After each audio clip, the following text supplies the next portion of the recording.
અમારા મયુર બાપુ ને હવે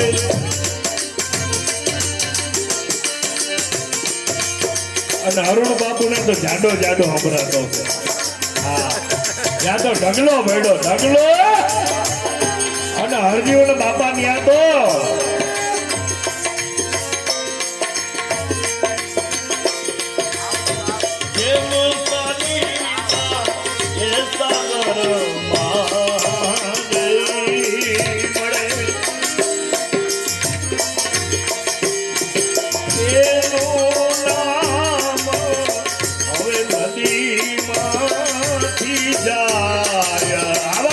બાબા હવે નામ નદી માંથી વહી ગયું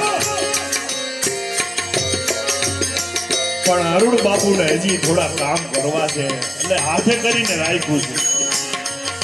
બાકી એ રાખે નહીં હો બાપા, પણ હજી મારા તમારા માટે થોડુંક રાખ્યું હોય, કારણ કે આ શરીર દેહ ટકે નહીં કર બાપ. આ શરીરને ટકાવવા માટે ક્યારેક ક્રોધ કરવો પડે. આ બધા પ્રસંગો આપણે જોતા હોય કે સદગુરુએ ક્રોધ ઉગામ કર્યો પણ એ ક્રોધ ન કરે તો ટકી ન કે બાપ. શિષ્ય માટે શિષ્ય ઉપર કરુણા કરે. કેવી કરુણા?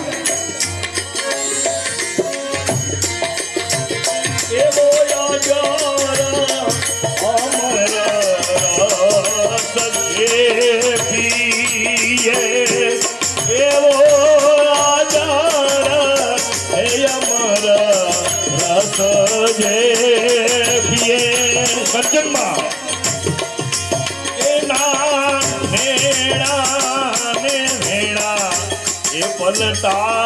મોટી વાત ખાલી અજર અમર રસ બને તમને સત્સંગનો પાય.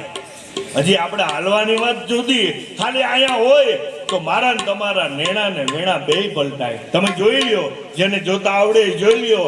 અહીંયા આવ્યા એની વાત કરું છું હો બાપા. આપણે અહીંયા હોઈએ ને ઘરે હોઈએ બે માં ફેર દેખાય છે? હા કે ના? આ સદગુરુનો અજર અમર રસ છે.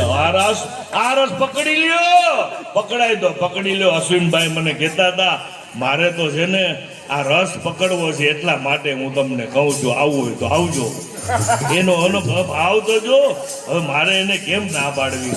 આવો રસ જેને પીવો હોય અને હું એમાં નિમિત્ત બનું, હે એવા અશ્વિનભાઈ જે મયુર બાપુએ કીધું ને કે આ બધો લાભ આપણે મળે. અહીંયા તો ઠીક, હમણાં ક્યાંક વરસાદ હતો ત્યાં પણ કેવું વ્યવસ્થા અશ્વિનભાઈ ને. તો આપણે એમના પર ગુરુ મહારાજની કૃપા ખૂબ ઉતરે એવા ભાવ સાથે હવે આપણે રામ નામ કી હીરે મોતીની માળા જ્યોતિ માને પહેરાવીએ.